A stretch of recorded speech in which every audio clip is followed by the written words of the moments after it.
A dying town, a failing saloon, and the outlaw who walked in from the dust. Eleanor knew the sound of endings, and this one was carried on the dry wind that scraped across Redemption Gulch. The town was breathing its last, and her saloon was the final, ragged heartbeat. The sun was a merciless eye in a bleached white sky. It beat down on the cracked earth of Redemption Gulch, a town clinging to the memory of a silver vein that had run dry 2 decades ago. The dust, fine as powdered bone, settled on everything. It coated the warped boards of the walkways, filled the silence in the abandoned assayer's office, and painted a layer of grime on the windows of Eleanor's saloon, the Wandering Star. The name was a bitter joke her husband, James, had chosen in a moment of youthful optimism. He had seen a future in this place, a constellation of possibilities. Eleanor now only saw a slow fade into darkness.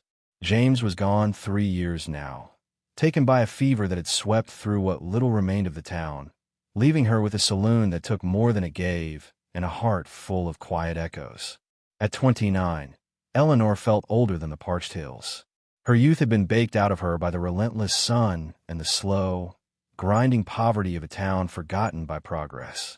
Her hair, the color of sun-cured wheat, was pulled back in a thick, practical braid that fell to the middle of her back. It was her one vanity, a reminder of the girl she had been, the one James had loved. Her hands, however, told a different story. They were chapped and calloused, familiar with the splintered wood of the bar, the weight of a water bucket, and the sting of harsh lye soap. The Wandering Star was her cage and her sanctuary. Inside, the air was thick with the scent of stale beer, sawdust, and regret. Sunlight struggled through the dirty windows, illuminating lazy dust motes dancing in the gloom. Behind the bar stood a collection of bottles, most half empty, their labels faded and peeling. A mirror, cracked from corner to corner, hung on the back wall.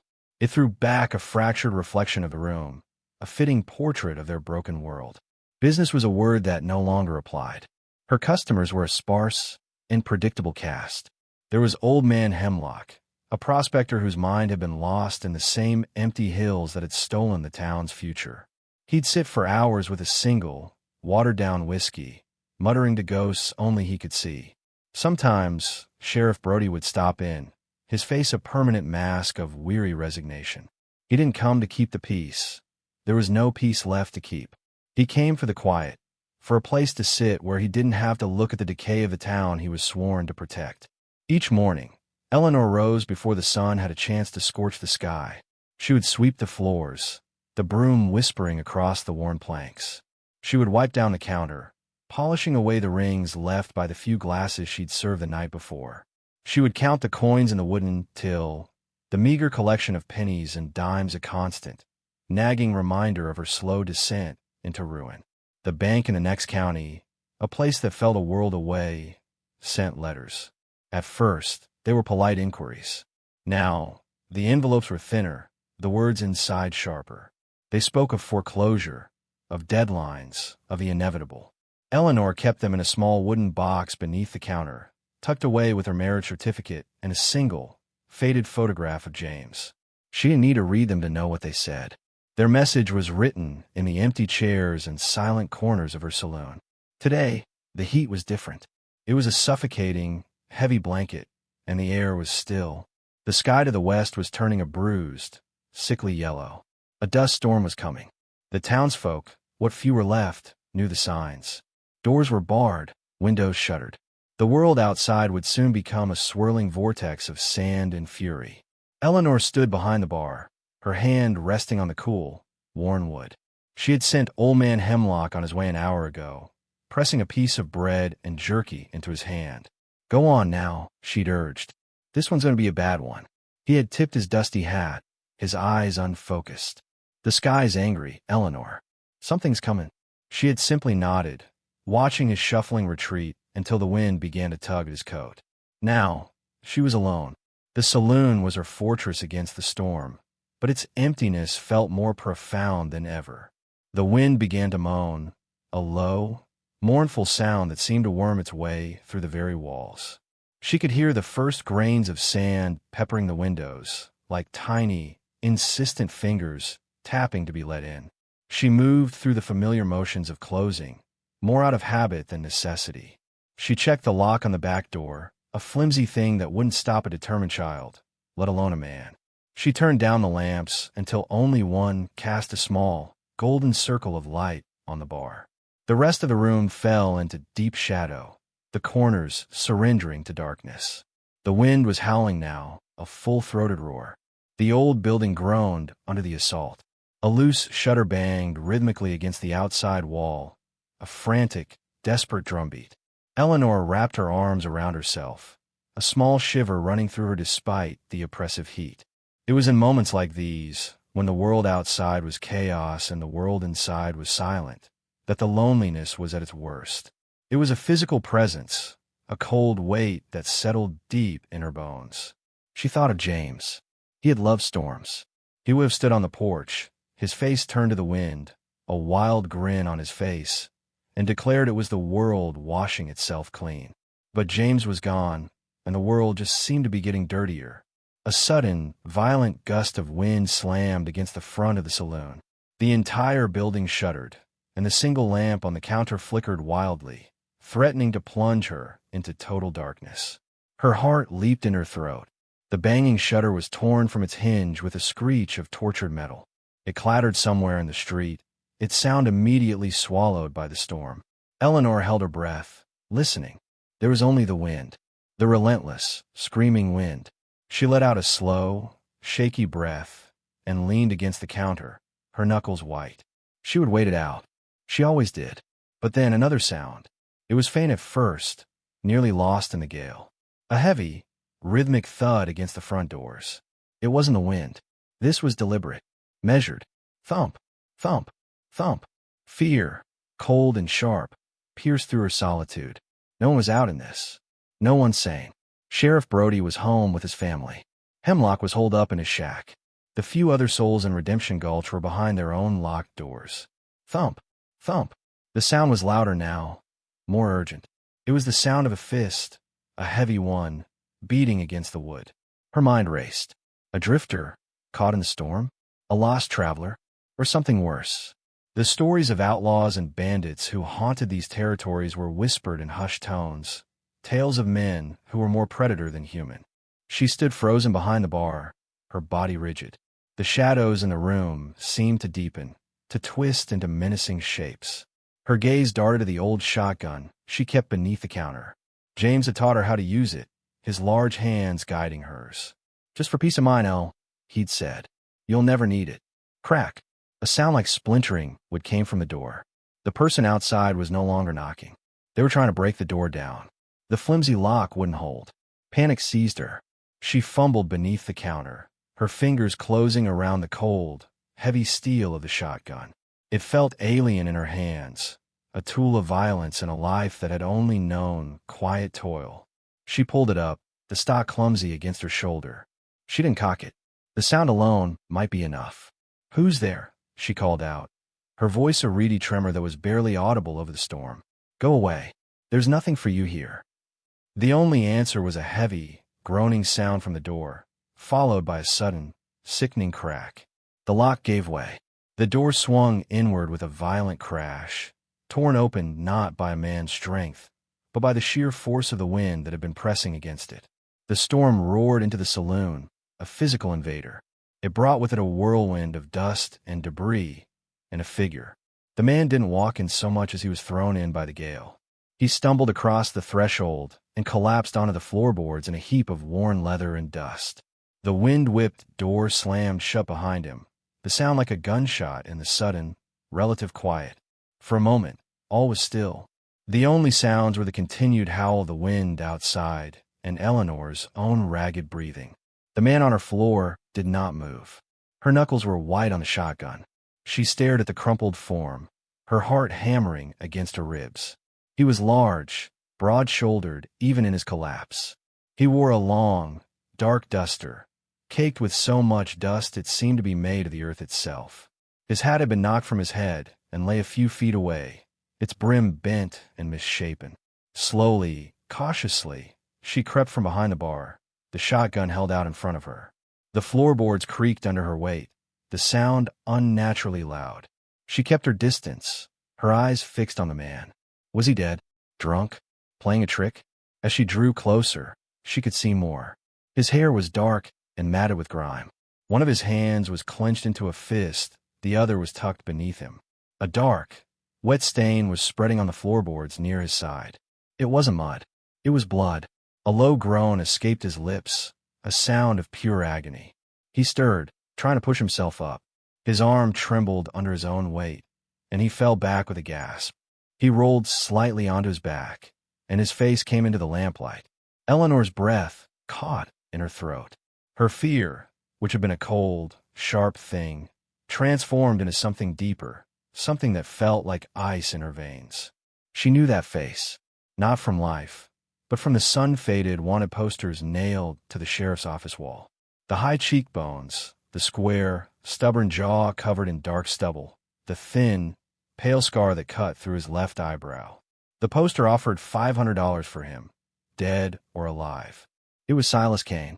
They called him the Shadow of the Cimarron, a legend whispered around campfires and in hushed conversations. A ghost who rode the territories, leaving a trail of robbed banks, derailed trains, and dead men in his wake. Some stories painted him as a demon, a cold-blooded killer who took what he wanted without a shred of remorse. Others spun tales of a different man, one who only targeted the rich and powerful, a phantom of justice for the common folk. Right now, lying bleeding on her floor, he looked like neither a demon nor a hero. He just looked like a man in a world of pain. His eyes flickered open. They were a startlingly pale blue, like a winter sky, and they were clouded with agony. They found her, standing over him with the shotgun. A flicker of something, amusement, irony, passed through them. His lips, cracked and pale, pulled back from his teeth in what might have been a grimace or a faint smile. "Ma'am," he rasped, his voice a dry, dusty whisper. "If you're going to shoot, could you just get on with it?" He coughed, a wet, rattling sound, and a fresh wave of red soaked through his shirt. His eyes rolled back in his head, and he went limp. Eleanor stood frozen, the shotgun feeling impossibly heavy in her arms. The wind shrieked outside, a sound that matched the storm of confusion and terror raging within her. Silas Kane, the Shadow, bleeding out on the floor of her saloon. Her first instinct was to run, bar the door, go to the sheriff's office, tell him the most wanted man in the territory was lying helpless in her establishment. $500. It was more money than she had seen in her entire life.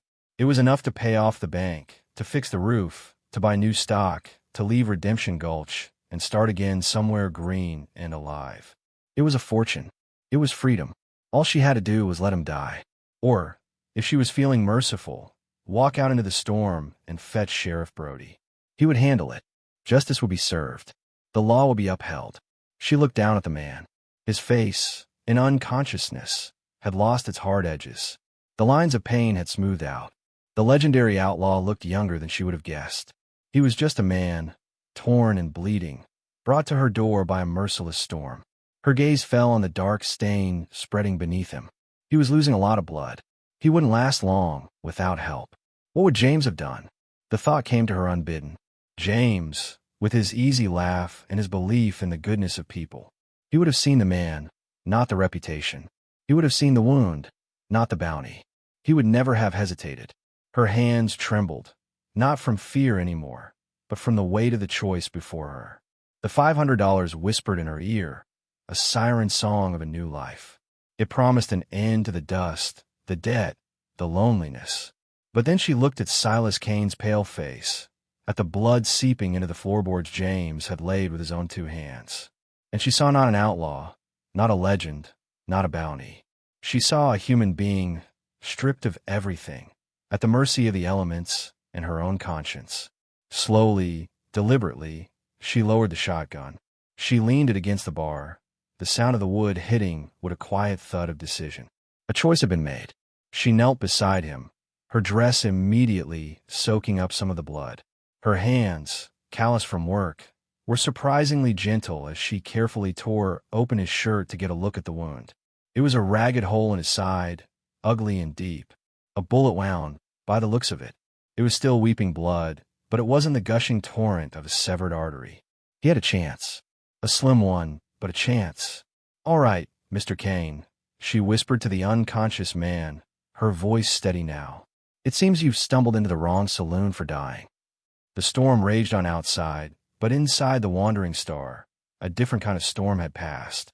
Eleanor was no longer thinking about bounties or sheriffs or a life somewhere else. There was only the man on her floor, the task at hand, and the quiet, unshakable conviction that she was doing the only thing she could. She was going to save him. The work was hard and bloody. First, she had to move him. He was heavy, a dead weight of muscle and bone. She strained, her muscles screaming in protest, and managed to drag him behind the bar, out of sight from the front windows, just in case the storm broke and someone happened to pass by. It was a remote possibility, but the habit of caution was ingrained in her. She laid him out on a pile of clean sacks, his head resting on a folded apron. Her little room in the back of the saloon held her meager medical supplies: a bottle of whiskey for antiseptic, a few precious rolls of clean bandages she had bought months ago, a needle, and some thread. She brought them out, along with a basin of water from the rain barrel out back, which she heated on the small pot-bellied stove that warmed the saloon on the rare cold nights. As the water heated, she worked to make him more comfortable. With a damp cloth, she gently wiped the grime from his face. The layers of dust came away to reveal skin tanned by the sun, but also a startling pallor beneath. The scar on his eyebrow was silver against his dark brow. Up close, she could see a latticework of finer lines around his eyes, the kind a man gets from squinting into the sun for years on end. He was not the monster the posters made him out to be. He was just a man who had lived a hard life. Her hands hesitated as she unbuckled his gun belt. The pistol was a massive Colt, its handle worn smooth from use. It felt cold and dangerous in her hand. For a moment, she considered hiding it, but she knew that if he woke, its absence would only create panic and mistrust. She laid it carefully on the bar, just out of his immediate reach. Let him see it, she thought. Let him know I'm not his jailer. The whiskey stung. When she poured a little of it into the wound to clean it, his body arched in a silent scream of agony. He remained unconscious, but a low moan escaped his lips. Eleanor gritted her teeth, her heart aching with a strange, unwilling sympathy. I'm sorry, she murmured, her voice soft. This has to be done.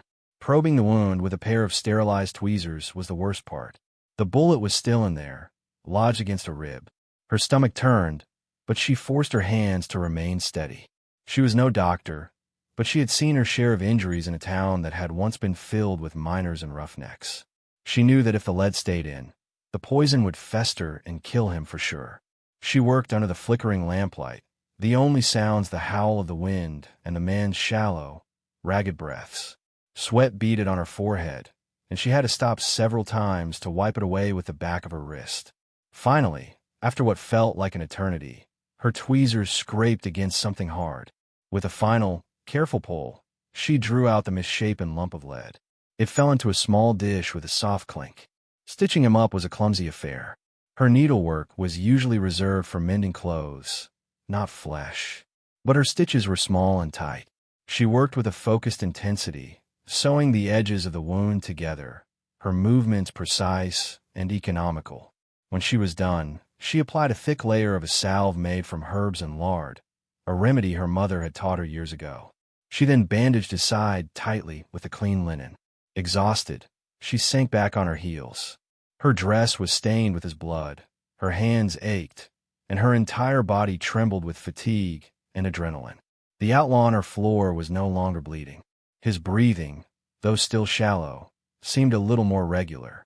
The worst of it was over.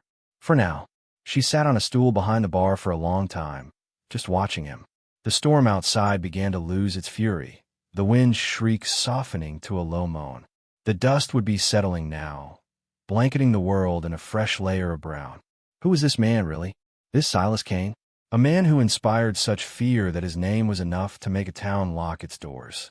A man with a $500 price on his head.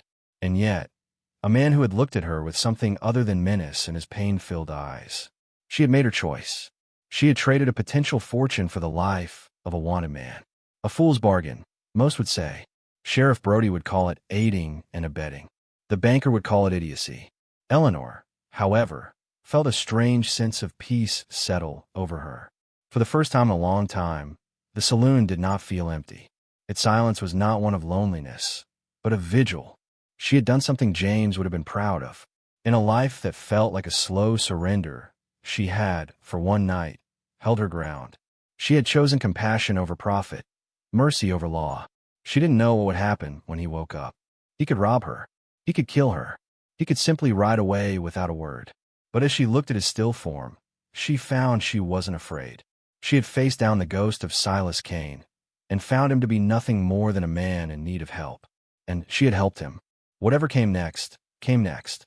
As the first, faint light of dawn began to creep through the grime on the windows, Eleanor brewed a pot of coffee. The rich, dark smell filled the saloon, chasing away the lingering scent of blood and whiskey. The outlaw was still sleeping, his face turned towards the light. His fever had not yet broken, but he was alive. For Eleanor, that was enough. She had stood against the storm, both outside and in, and she had survived.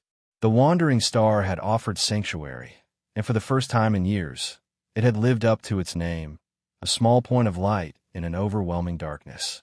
He woke slowly, like a man surfacing from a deep, dark water. The first thing he was aware of was pain, a dull, throbbing fire in his side. The second was softness.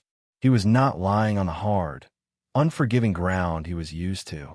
He was on something yielding, and a rough blanket was drawn up to his chin. The air smelled of coffee and wood smoke, not dust and blood. For a long moment, Silas Kane did not open his eyes. He listened. The world outside was quiet. The storm had passed.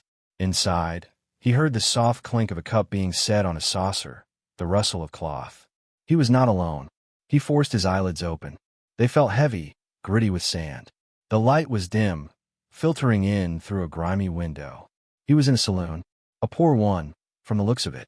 The ceiling was stained with water spots, and the furniture was dark and scarred with age. He was lying on a makeshift bed of sacks behind the bar. His gun belt was on the bar, his Colt resting in its holster, just a few feet away. Close enough to see, too far to reach. A calculated gesture. Then he saw her. She was sitting on a stool at the end of the bar, a steaming mug held in her hands. The woman from the night before. The one who had stood over him with a shotgun. Her blonde hair was in a long, thick braid that fell over her shoulder. In the gray morning light, she looked tired. There were dark circles under her eyes, but her expression was calm, watchful. She wasn't holding the shotgun now. She saw that he was awake. Her gaze met his, and she did not flinch. "Good morning," she said, her voice quiet but clear. It carried no fear, only a kind of weary resolve. Silas tried to push himself up, but a fresh, searing wave of pain in his side forced him back with a sharp intake of breath. He gritted his teeth, his hand instinctively going to the thick bandage wrapped around his torso. "I wouldn't do that if I were you," the woman said, her tone even. "You lost a lot of blood. The bullet's out, and I've stitched you up as best I can, but you'll tear the stitches if you move too much." He stared at her, his mind struggling to piece things together. The storm, the chase, getting shot, stumbling to the door of this saloon as his last, desperate act. He remembered her aiming the shotgun. He had expected the blast. He had not expected this. Why? He rasped, his throat raw. It was the only word he could manage. Why was he not dead? Why was he not in a jail cell? Eleanor took a slow sip of her coffee, her eyes never leaving his. "I suppose that's a fair question," she said. "Let's just say the floor needed sweeping, and it's easier to do without a body in the way." A flicker of a smile touched her lips, so faint it was barely there. It was a dry, dignified humor that took him by surprise. She stood up and walked over to him, not with the hesitancy of fear, but with the steady purpose of a nurse. She knelt beside him, a cup of water in her hand. "Here," she said. "Drink this." Slowly. He was suspicious. It was his nature. Kindness, in his world, was a currency used to buy something far more valuable. Trust. And trust was a quick way to get yourself killed. But the thirst was a fire in his throat. He allowed her to lift his head and help him drink. The water was cool and clean, the most wonderful thing he had ever tasted. "Who are you?" he asked when she lowered his head back down. "My name is Eleanor," she replied, standing up. "This is my saloon." "And you make a habit of patching up strangers who fall through your door?" he pressed, his voice a little stronger now. No, she said simply. You're the first. She looked at him, her expression unreadable. I know who you are, Mr. Kane. I've seen the posters. The statement hung in the air between them, heavy with unspoken meaning. The $500 bounty. The crimes. The reputation. He watched her, waiting for the other shoe to drop. For the demand. The threat. The arrival of the sheriff. But she just went back to her stool and picked up her coffee. The morning light caught the gold in her hair. She seemed so ordinary. A small-town woman in a threadbare dress, running a failing business at the edge of nowhere. And yet, she had pulled a bullet out of him and was now calmly drinking coffee as if the most wanted man in the territory wasn't lying on her floor. The sheriff, he said, testing the word. You know I'm here. Sheriff Brody has better things to do than check on me during his breakfast, she said. And even if he didn't, the storm knocked down the telegraph lines. Redemption Gulch is cut off from the world for a few days, at least. You picked a good time to get yourself shot. He absorbed this information. A few days. A small window of safety. A debt owed to the very storm that had nearly killed him. Thank you, he said. The words felt foreign on his tongue. He couldn't remember the last time he had said them and meant them. Eleanor just nodded. Don't thank me yet. You're not out of the woods. You have a fever. She was right. He could feel it now, a heat building behind his eyes, a chill that had nothing to do with the morning air. Weakness washed over him, a heavy tide pulling him back under. You need to eat something, she was saying, her voice seeming to come from a long way off. I'll make you some broth. His last conscious thought was of the absurdity of it all. The shadow of the Cimarron, a man who had faced down posses and Pinkertons, was being brought low by a fever, his life in the hands of a quiet saloon owner with kind eyes and steady hands.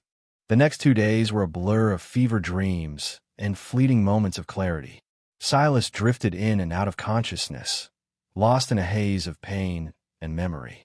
He was riding through sun-scorched canyons, the ghosts of his past chasing him. He saw the faces of men he had killed, their eyes wide with surprise. He felt the cold betrayal of the friend who had set him up for that last job, the one that had gone so wrong. Through it all, Eleanor was a constant, calming presence. She was the cool cloth on his forehead, the spoonful of warm broth he was coaxed to swallow, the quiet voice that pulled him back from the edge of the darkness.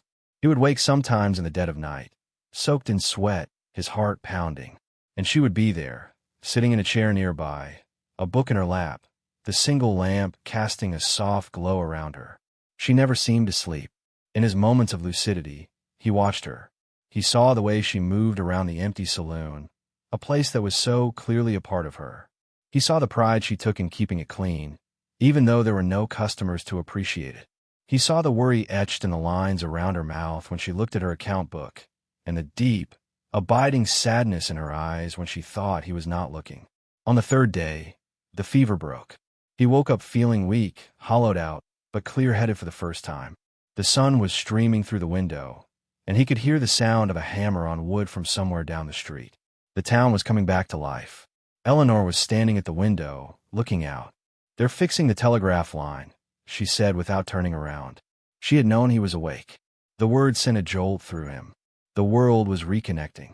His time here was running out. He pushed himself into a sitting position, gritting his teeth against the pull in his side. The pain was still there, but it was a cleaner, sharper pain now, not the dull, fevered ache of before. She turned to face him. How do you feel? Like I've been kicked by a mule and run over by a train, he said. His voice was still weak, but it was his own. She allowed herself another one of those small, rare smiles. You look it, she said. She brought him a bowl of something that smelled like chicken and vegetables, along with a thick slice of bread. It wasn't broth.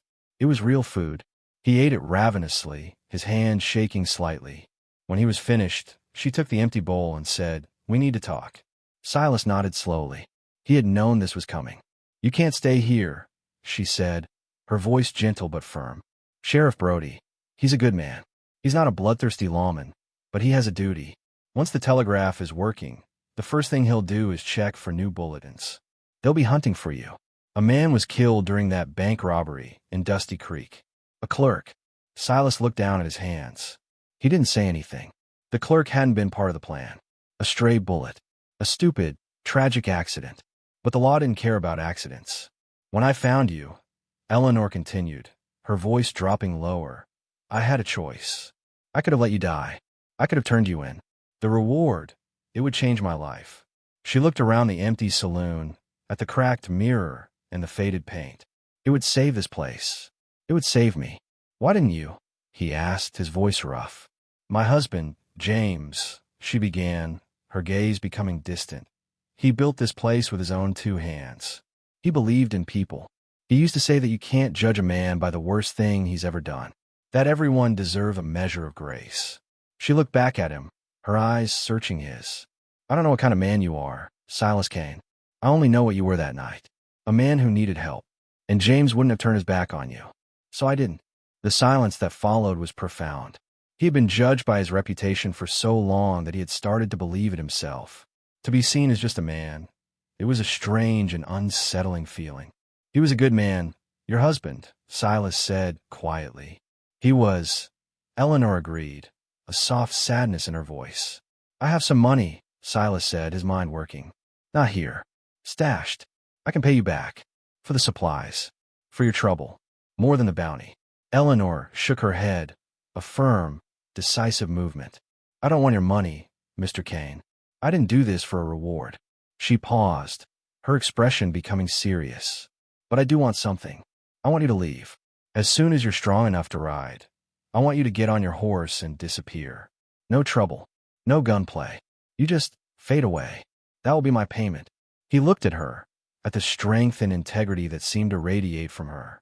She had saved his life, and all she was asking in return was for him to leave it. It was more than fair. It was a gift. All right, Eleanor, he said, using her name for the first time, you have my word. Just then, the bell above the saloon door jingled. Both of them froze. Their eyes met in a shared moment of panic. Eleanor's face went pale. Silas's hand instinctively moved towards where his gun should have been. A man stepped inside, stamping the dust from his boots. He wore a tarnished silver star on his vest. Eleanor, Sheriff Brody called out, his voice filling the quiet room. You in here? Just wanted to make sure you weathered the storm all right. Eleanor shot a terrified look at Silas, who had already begun to sink lower behind the bar. She put a finger to her lips, her eyes wide with a silent plea.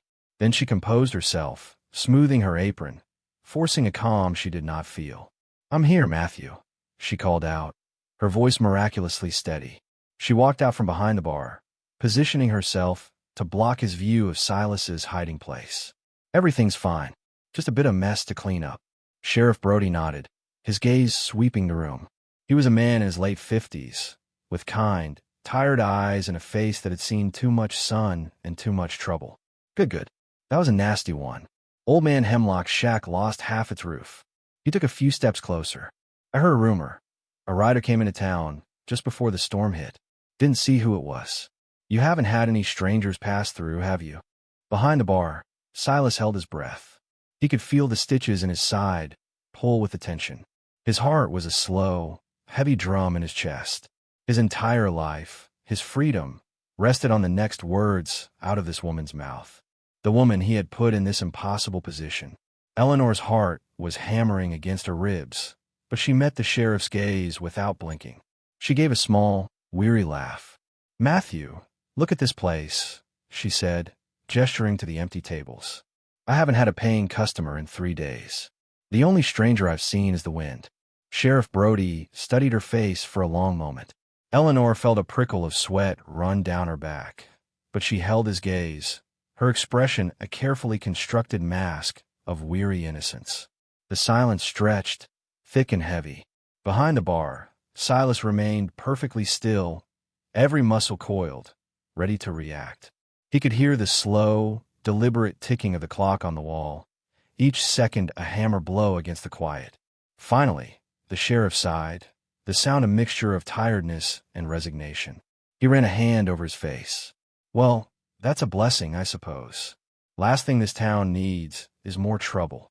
He looked around the empty room again, his gaze lingering on the chairs, the tables, the cracked mirror. It's a shame, Eleanor. A real shame what's happened to this place. James, he had such high hopes. The mention of her husband's name was a sharp, unexpected pain, but it was also a lifeline. It shifted the ground of their conversation from suspicion to shared memory, a place where Eleanor was much more comfortable. He did, she said, her voice softening with genuine sadness. He saw a future here. We all did, Brody said, his shoulders slumping a little. He walked over to the bar, his boots heavy on the floorboards. He stopped just a few feet from where Silas was concealed. Silas could smell the faint scent of tobacco and leather. He could see the worn handle of the sheriff's pistol through a gap between two barrels. His own pistol was still on the bar, tantalizingly close, yet a world away. "You keeping your head above water?" the sheriff asked, his tone now one of neighborly concern. "I know the bank's been sending you letters." "I'm managing," Eleanor lied, the word tasting like ash in her mouth. In for a penny, in for a pound, she thought. The lies were piling up, each one a brick in a wall she was building around herself and the outlaw at her feet. "If you need anything," Brody started, letting the offer hang in the air. He and James had been friends. He felt a duty to look out for her, a duty that was now in direct conflict with his badge.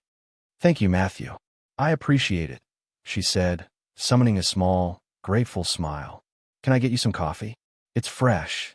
It was an excuse to keep him at a distance, to control the space between them. No.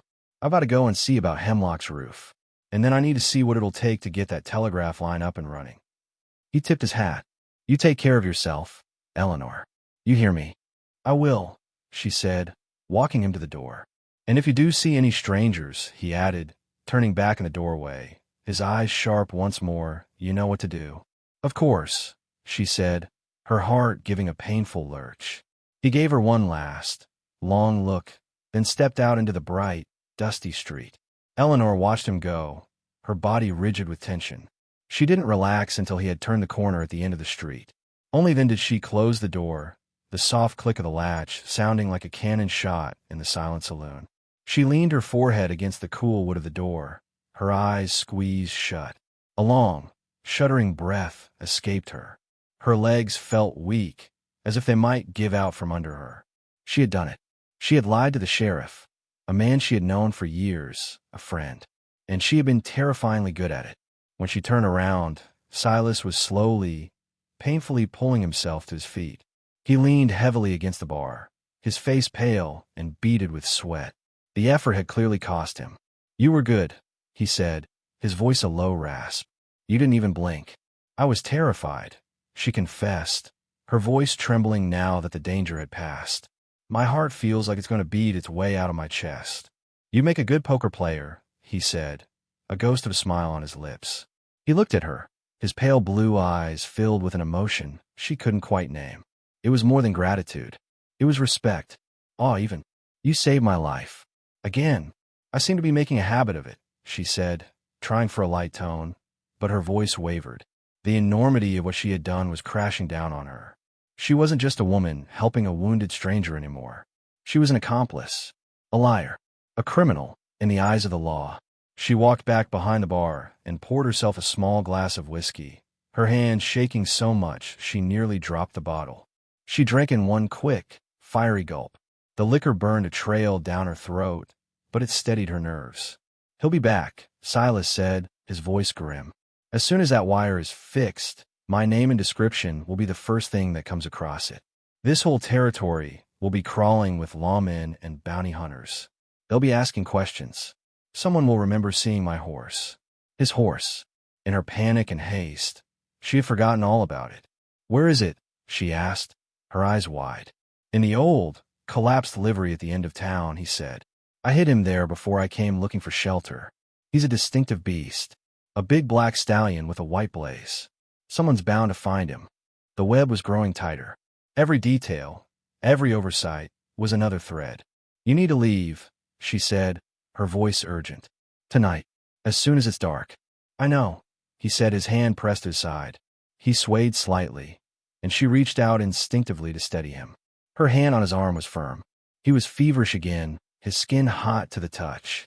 "You're not well enough to ride," she said. The word's a statement of fact, not an opinion. "You'll bleed out or collapse before you get 10 miles.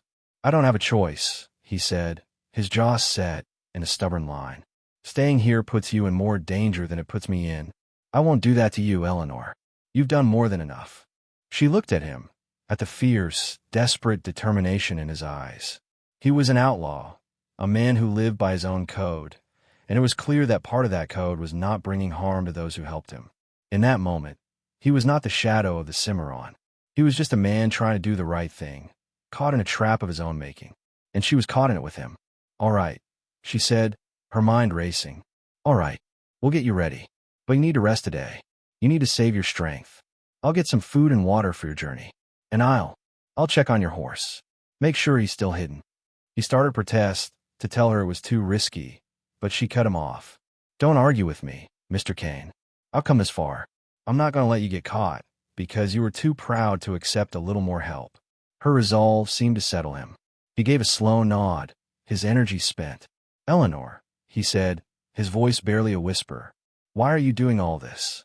She looked away, busying herself with wiping down the already clean counter. I told you, she said softly. It's what James would have done.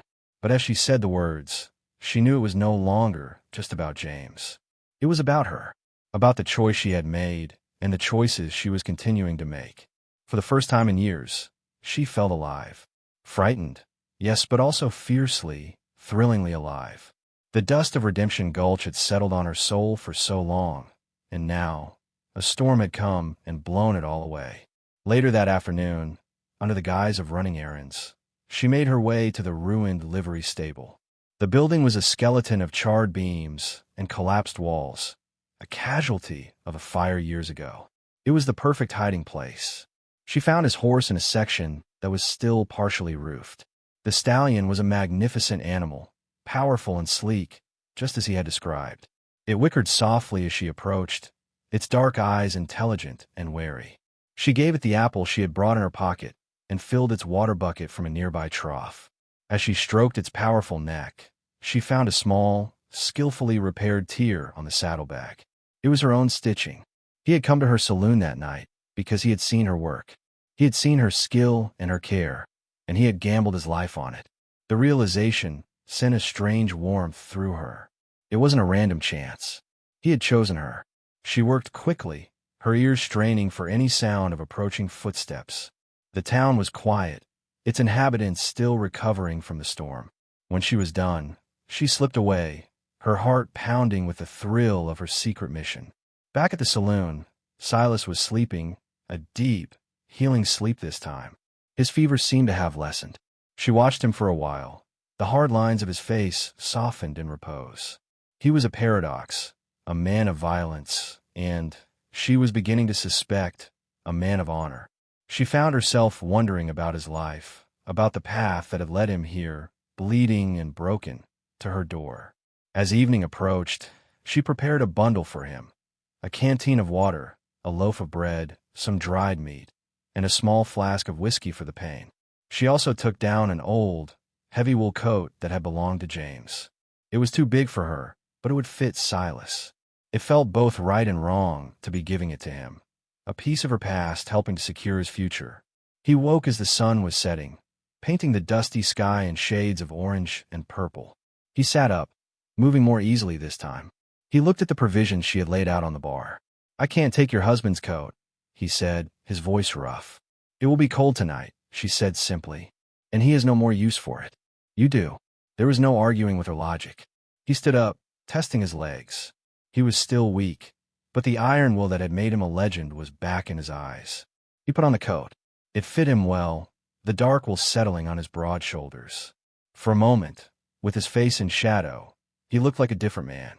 Not an outlaw, but a rancher, a homesteader, the kind of man who might have walked into her saloon for a quiet drink in a different life. The thought was a fleeting, painful one. It's time, he said. She nodded, her throat tight. She unbolted the back door, the one that led to a narrow, dark alley. It was the safest way out. The moon was a thin sliver in the sky, providing little light. The town was settling down for the night. Lights were on in a few windows, but the streets were deserted. He slung his gun belt over his shoulder rather than buckling it on. It was a concession to his injury. He turned to her in the doorway, the darkness of the alley behind him, the warm lamplight of the saloon on his face.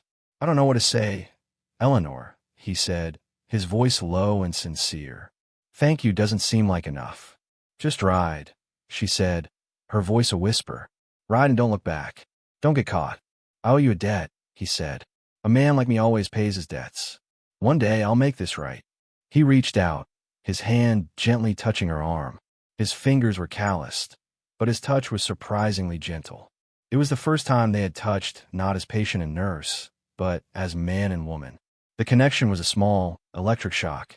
It lingered even after he pulled his hand away. He gave her one last look, his pale eyes seeming to memorize her face. Then, he turned and melted into the darkness of the alley. Eleanor stood in the doorway for a long time, listening. She heard the faint scuff of his boots on the dirt, and then, a few minutes later, the soft, muffled sound of a horse's hooves moving quickly away from town, heading out into the vast, dark wilderness. Then, there was only silence. She closed the door and bolted it. She leaned against it, her strength finally failing her. The saloon was empty again. But this time, the emptiness was different. It was sharper, more profound. It was filled with the ghost of his presence, with the echo of his voice, with the memory of the choice she had made. She walked back behind the bar, and her hand trailed over the place where he had lain.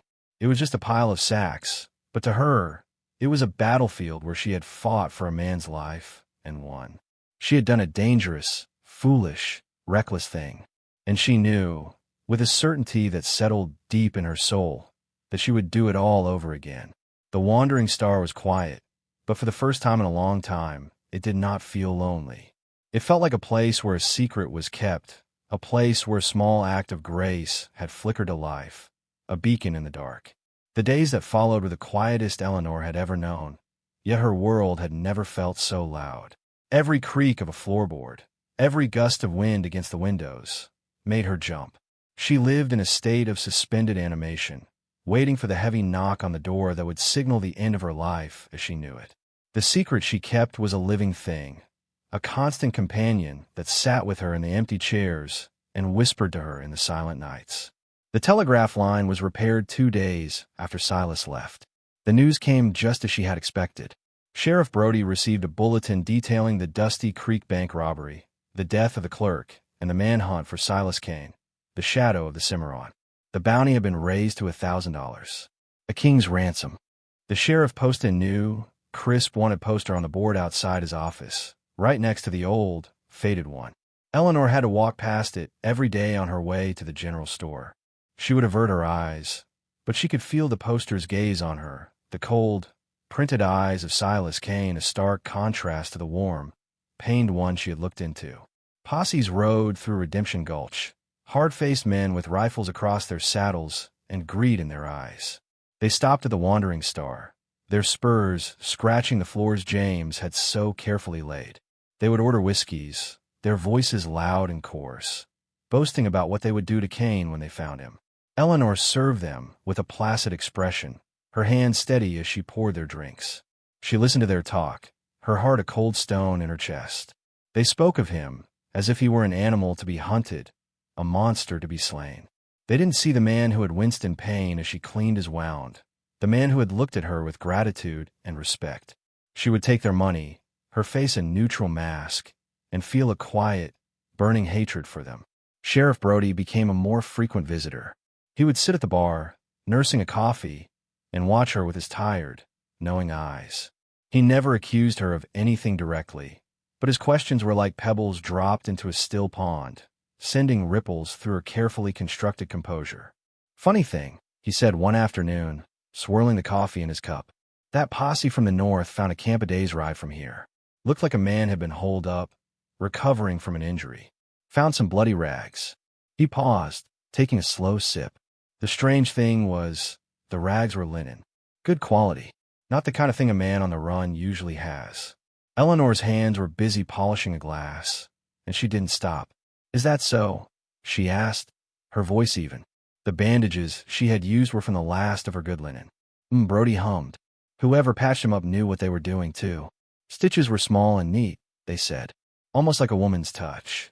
She placed the glass on the shelf, her movements deliberate. She met his gaze in the cracked mirror behind the bar. "Perhaps he has a wife," she said, her voice cool. "Or a sister.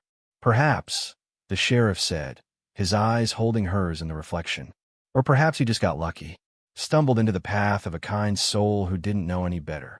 The unspoken words hung between them, or who chose to know better. He was giving her a chance, a final opportunity to come clean. But Eleanor did not take it. She had made her bed on that stormy night, and she would lie in it, whatever the consequences. She simply turned back to her work, and after a moment, the sheriff sighed, put a coin on the counter, and left. He did not bring it up again. Weeks turned into a month. The posses moved on, their hunt growing cold. The talk of Silas Kane faded, becoming once more a legend whispered around campfires. The rhythm of Eleanor's life returned to a semblance of normalcy, but she was a different woman. The weary resignation that had clouded her days was gone, replaced by a quiet strength, a secret fire. She began to work on the saloon with a new energy. She used the money she'd earned from the posses to buy a new can of varnish for the bar. She spent hours rubbing into the old wood, bringing back the rich, dark luster it had when James first built it. She fixed the broken shutter, her hammer blows echoing in the quiet street. She even replaced the cracked mirror, using the last of her meager savings. The first time she saw her reflection in the new, clear glass, she was startled. The woman looking back at her was still weary, but her eyes were clear and her back was straight. She looked like a survivor. The letters from the bank continued to arrive, each one more threatening than the last. The final notice came on a Tuesday. They were giving her 30 days. After that, the wandering star, her home, her last connection to James, would be sold at auction. The news should have devastated her, but strangely, it didn't. She had faced down a legendary outlaw and a suspicious sheriff. A banker in a suit in a town 100 miles away did not seem so frightening. She would face this too. She didn't know how, but she would not surrender. 1 week before the deadline, a dusty, tired-looking man on a nondescript horse rode into town. He wasn't a lawman or a bounty hunter. He was a circuit lawyer, he explained to Sheriff Brody, handling estates and accounts for clients in the territory. He stopped at the saloon for a drink of water. He was polite and quiet, and he looked at Eleanor with a strange intensity. Before he left, he placed a heavy leather satchel on the bar. "I was asked to deliver this to you, ma'am," he said, "from a client who wishes to remain anonymous." Eleanor stared at the satchel. "I don't understand," she said. "I don't know anyone." "My client said you would understand," the lawyer said, giving her a small, meaningful smile. "He said it was to pay a debt.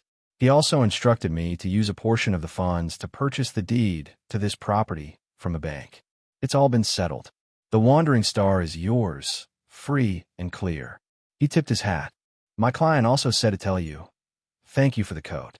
It kept him warm." He turned and walked out of the saloon, leaving Eleanor standing frozen, her hand resting on the worn leather of the satchel. Her heart was pounding. He always pays his debts. Her fingers trembled as she unbuckled the straps. Inside, nestled in neat stacks, was more money than she had ever seen in her life. It was a fortune, far more than the $1,000 bounty.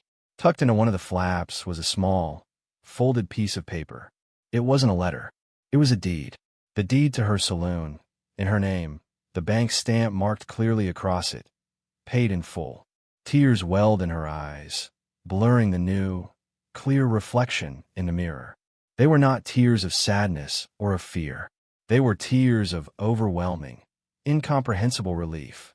She sank onto a stool, her hands tracing the words on the deed. He had kept his word. He had made it right. The bell above the door jingled, and Sheriff Brody walked in. He saw the satchel, the money, the deed in her hands. He saw the tears on her face. He looked at her for a long, quiet moment, and a slow, weary smile spread across his face.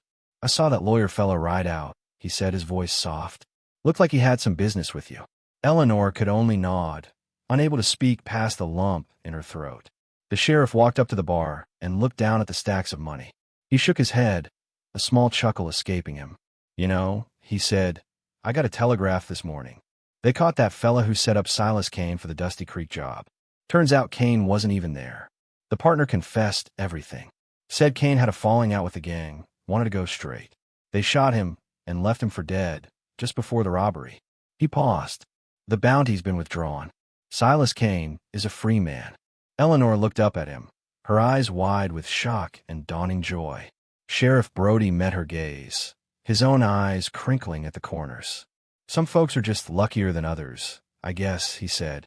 "Seems like your wandering star finally led someone home." He tipped his hat, turned, and walked out, leaving Eleanor alone in her saloon, which was truly, finally hers. She looked around the room, at the polished bar, the clean mirror, the empty chairs waiting to be filled. The sun streamed through the windows, illuminating the dancing dust motes, no longer symbols of decay, but of possibility. The outlaw had not brought ruin to her door. He had brought redemption. And in saving him, the kind widow with the failing saloon had, against all odds, saved herself. Her small act of kindness in a world of cruelty had been returned 1,000-fold, a quiet miracle in a town that had forgotten how to believe in them. The wandering star was no longer fading. It was shining brighter than ever before. The months that followed were a time of quiet, steady rebuilding. The money Silas had left was more than just a payment. It was a seed. Eleanor used it with the same care and precision she had used to stitch his wound. She bought new tables and chairs, sturdy and well-made. She stocked the shelves behind the bar with good whiskey and beer from a brewery in the next county. Word began to spread that the Wandering Star was no longer a place of quiet decay, but a warm, welcoming establishment. Slowly, the town of Redemption Gulch began to breathe again. Prospectors, hearing of Eleanor's fair prices and good food, for she had started a small kitchen in the back, serving simple, hearty meals, began to drift back into the hills. New families, drawn by the promise of a fresh start, moved into the abandoned houses. The saloon became the town's heart, a place where stories were swapped, deals were made, and friendships were forged. It was filled with the sounds of laughter and conversation, the ghosts of its lonely past finally laid to rest. Eleanor was no longer just a survivor. She was a pillar of her community. People came to her for advice, for a kind word, for the simple comfort of her presence.